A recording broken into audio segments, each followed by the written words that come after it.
Hi everyone, my name's Tony Green from the University of Bedfordshire, and I'd like to thank our other speakers, Li-Ying Cheng, Nick Saville, Jessica Wu and Atta Gabriel for their contributions.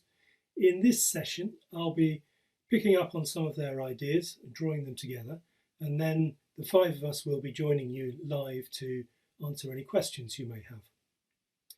So first of all, let me draw attention to the title that I'm using. That I'm using the term learning-oriented language assessment rather than just learning-oriented assessment. I've introduced the word language because I think this is really crucial. Our field is called language assessment or language testing for a reason. The learning and the testing of languages is rather different from the learning and assessment of other disciplines. And there are implications of the nature of language as a medium for communication that makes it quite distinct from other disciplines. And I think it's worth retaining that distinction when we talk about learning-oriented assessment and including the word language in there. That also, I think, gives us space to develop our own interpretation of the term without rejecting the ideas that have been imported in some ways from higher education. So in addition to those three pillars of learning-oriented assessment that are mentioned by David Carless and his colleagues, learning task, learner agency and feedback, I think we need to take due consideration of the fourth pillar, language, and the implications of that for the nature of learning. So a starting point in thinking about learning-oriented language assessment is the contrast that's often made between standardized testing on the one hand and assessment for learning on the other. Li-Ying Cheng has reminded us that this is not a contrast between different levels, types of assessment. It's not between national assessments on the one hand and classroom assessments on the other. It's about different mindsets. The standardized testing mindset is rather like life under the pandemic. There are special rules that apply. The people involved, the test takers, are isolated from each other and required to behave in certain predetermined set ways. These rules are set in accordance with and derive their authority from some form of scientific thinking.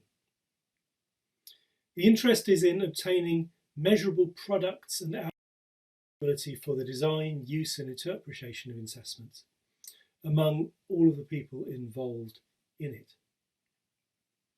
And that implies not only producing documents like specifications that sets out what the content of an assessment is going to be, but also introducing documents such as theories of action and theories of change that represent how the assessment is to be used and what is to be achieved through use of an assessment within a social system.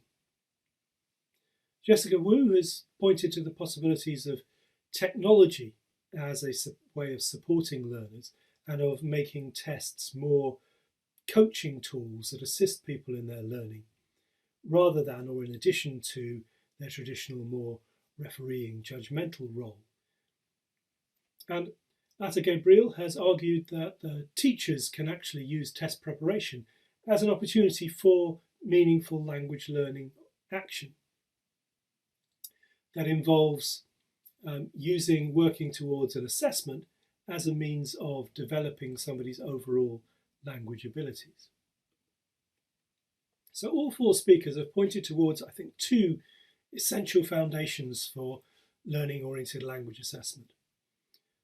The first of those is collaboration and the alignment of aims across all levels of the assessment context, bringing together the policy level with the classroom level, the national level with the local level. I think for me that also suggests there must be space for diversity, for the recognition of diverse, perhaps even divergent interpretations of what an assessment represents. First of all, at the level of the assessment design, involving more people in the design of the kinds of tasks that are going to be included on an assessment, and at the level of score interpretation. And the second essential foundation, I think, involves a lot of that sharing of responsibility, that both assessment and learning are the responsibility for all the people involved in the ecology of the assessment system. So the validation and justification for the use of assessments becomes the joint responsibility of all the people involved, not simply the test providers. That includes the people who are being assessed, because the claims about learning and the meaning of the assessment results that are put forward become claims that the learners are making about themselves and their own achievements. So my time is now up, and that brings the presentations to an end. And we now like to throw it open to you and explore some of the questions.